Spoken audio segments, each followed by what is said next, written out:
कथा कि किस प्रकार भगवान जो है मथुरा की ओर गए। सभी शांति बनाकर बैठेंगे, अभी कथा चलेंगे, उसके पश्चात भगवान का विवाह करेंगे। तो कंस ने बहुत सारे असुरों को भेजा, लेकिन एक भी असुर सफल नहीं हो पाया। कोई भी भगवान को कुछ भी नहीं कर पाया। और जब कुछ भी नहीं कर पाए तो कंस सोचता है कि अब मैं इस बालक को मारूं तो मारूं कैसे।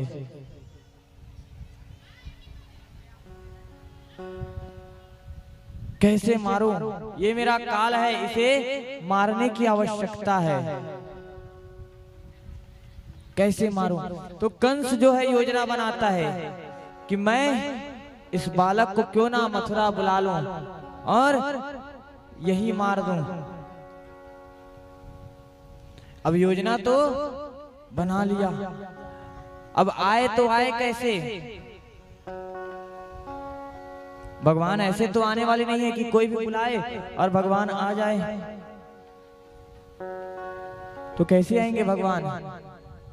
अगर कोई संत हो, कोई कीर्तन करने वाला हो, कोई भगवान का भजन करने वाला हो, तब ही भगवान आते हैं, ऐसे बुलाने से नहीं आते। तो कैसे आए? अब देखिए, चाहते तो पहले भी आ सकते थे, लेकिन भगवान नहीं गए, सारे राक्षसों को वहीं मार दिया। तो कंस क्या करता है? अक्रूर जी उस समय संत थे,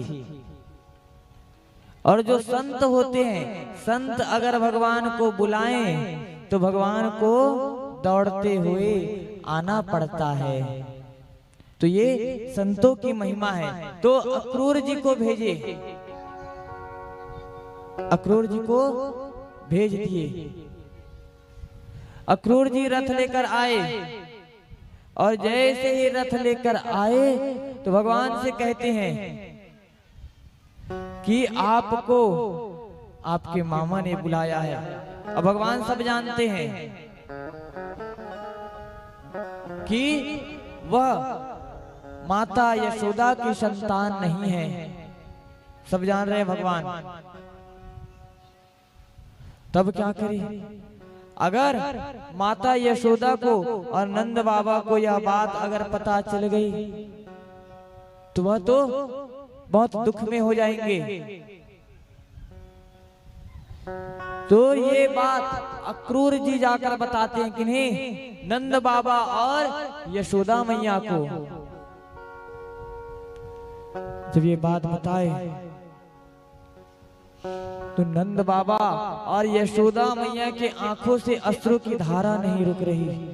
रोए जा रहे हैं, रोए जा रहे हैं कि कन्हैया हमारा लाला नहीं है, हमारा पुत्र नहीं है कन्हैया। अब कन्हैया हमें छोड़कर चला जाएगा तो कैसे रहेंगे हम? रो रो कर बुरा हाल है नंद बाबा और यशोदा मैया का। यशोदा मैया के तो आंखों से आंसू ही नहीं रुक रहे। मेरा लाला आज चले जाएगा, ये मेरा पुत्र नहीं है, इतने दिन से मैंने इसे पाला पोसा बड़ा किया, और आज अक्रूर जी आए और आकर कह रहे हैं कि ये मेरा पुत्र नहीं। फिर कहती है मुझे आपके बातों का यकीन नहीं।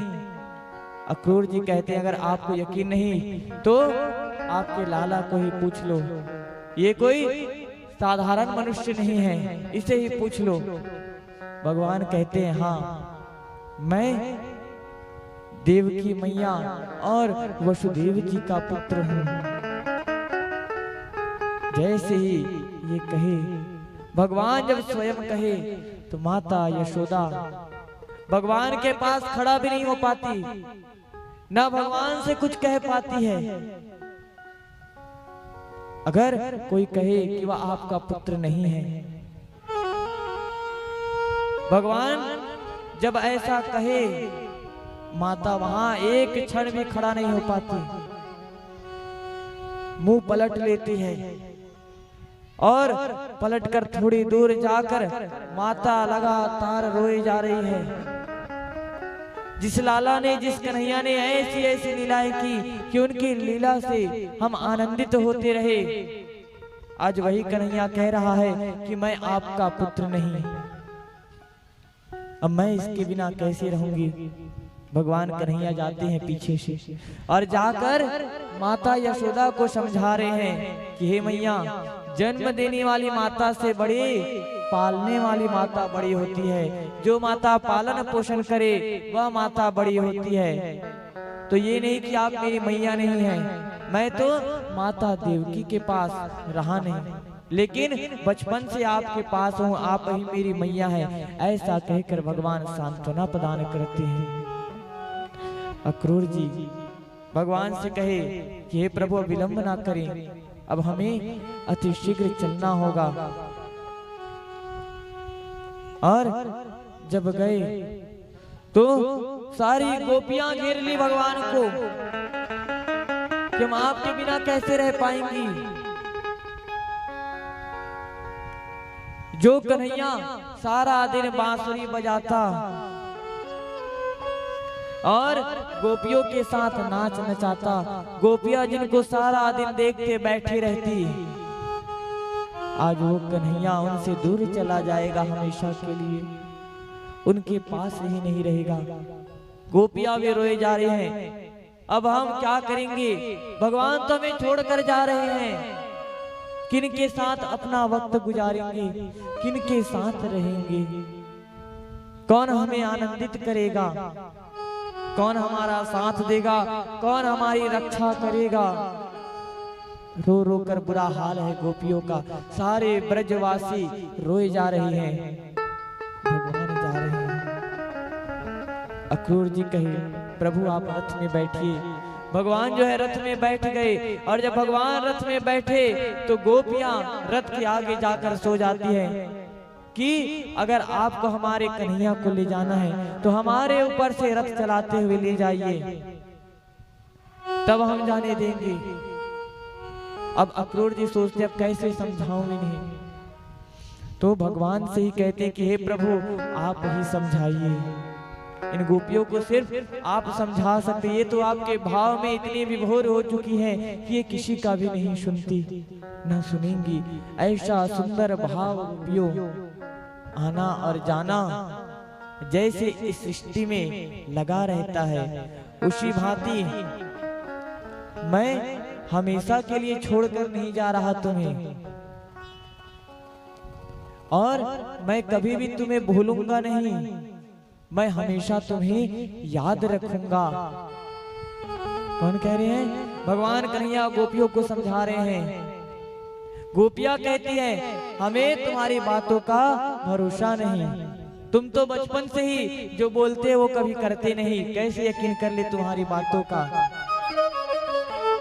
भगवान कहते हैं कि जैसे समय बदलता है उसी भांति अपने आप में भी परिवर्तन करना होता है। अब वही माखन चोर भगवान अब वही राजा बनने जा रहे हैं। तो देवी राधा आती हैं और कहती है कन्हैया तुम चले जाओगे मुझे छोड़कर, अब तो तुम्हारी बांसुरी अब दूसरे के लिए बजेगी, अब हम कहाँ इस बांसुरी का आनंद ले पाएंगे। अब तो तुम्हारी बहुत सी रानियां होंगी, तुम उनके लिए बांसुरी बजाओगी। भगवान कन्हैया को भी बात बुरी लगती है। भगवान अपने कमर के पटके से अपना बांसुरी निकालते हैं और उसी क्षण अपना बांसुरी तोड़ देते हैं, और वो भगवान आज के बाद कभी भी बांसुरी नहीं बजाते। कि हे गोपियों, मैं ये बांसुरी सिर्फ तुम्हारे लिए बजाया करता था, ये बांसुरी को सुनने का अधिकार किसी और को नहीं, मैं सिर्फ इसे तुम्हें ही सुनाता था। कितने भी लोग आ जाएं लेकिन इस बांसुरी की धुन को कोई नहीं सुन पाएगा। भगवान तोड़ दिए अपनी बांसुरी और वहीं तोड़कर फेंक देते हैं। देवी राधा उस बांसुरी के दोनों टुकड़े को रख लेती है। ये मेरे कन्हैया की यादें हैं।